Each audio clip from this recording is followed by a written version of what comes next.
រូបស្រីអូនល្អអត់បីចំបីខេត្តកំពង់ចាមឈរក្រោមផ្ទះអូនច្រកភ្លៀងលួចស្ដាប់សំឡេងមកច្រៀងសំនៀងផ្ញើតាមវាតា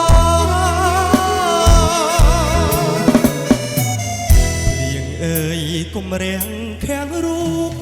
ខ្ញុំទៅរហូតជប់ជ្រៅនៅស្ដាប់សំនៀងខ្លោចសា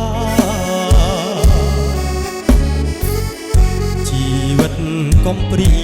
ឥតមេបាចំបីកំសត់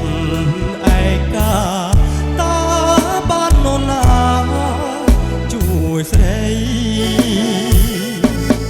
มีស្នេហ៍ឈប់ព្រួយណាអូស្រី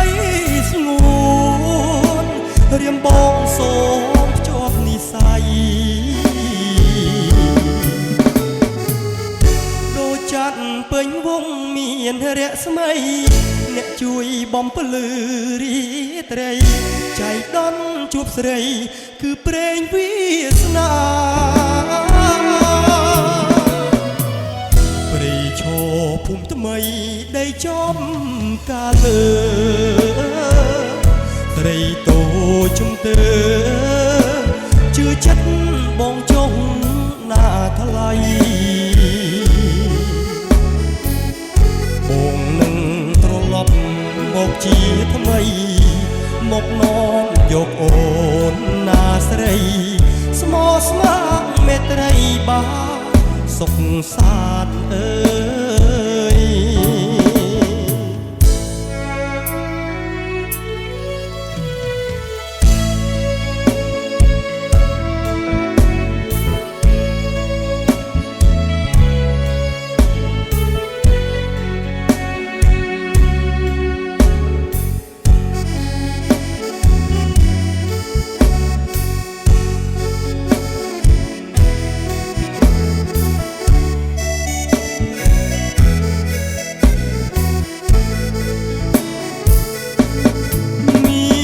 ស្នេ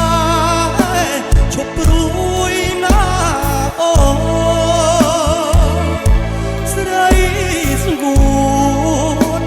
រៀមបងសូមភ្ជាប់និស័យដូចច័ន្ទពេញវងមានរាំងស្មីអ្នកជួយបំភ្លឺរាត្រីចៃដន្យជួបស្រីគឺព្រេងវាសនា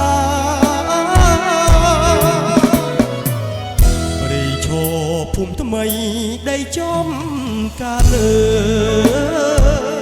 ស្រីតូជំទើជឿចិត្តបងចុងណាថ្លៃបងនឹងត្រឡប់មកជាថ្មីមកនាំយកអូនណាស្រីស្មោះស្ម័គ្រមេត្រីបាសុខសាន្តអើ